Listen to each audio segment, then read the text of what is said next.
Welcome, Tamara Figueroa Guzman. Thank you so much for having me. Alicia is I'm so happy to be here with you, with all of you today, and just sharing in this purpose and quest.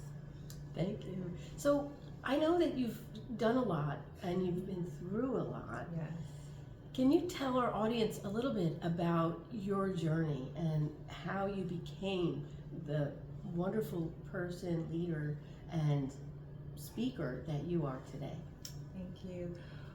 So my journey started a while back. I am a first generation Afro-Latina in the New York City area originally, and I grew up in an area in Brooklyn known as Bedford-Stuyvesant, but it's nicknamed Bed-Stuy Do or Die. And that area was something that was, at the time was quite impoverished.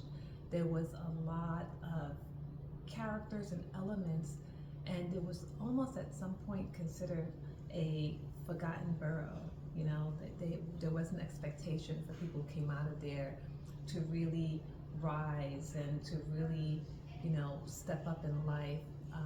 And there was a lot of things happening, and so abandoned buildings and drugs, and there was prostitution, and you had to be really mindful of making intentional choices to not get caught up in that element, to not be the statistic that area was known for at that time.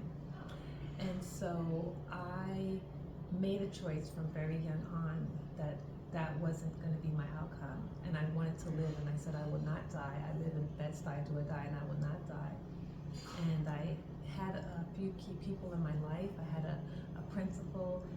One of my principals is Mr. Mickens, and he's known in Bedford-Stuyvesant, and he changed the narrative that you're going to be the pride and joy of Bed-Stuy. He challenged us young people to do well in school and the honor roll, and I was already on that track on my own, but then to get into a circle where I had a leader, my principal, and he created a community of other people striving for the same thing.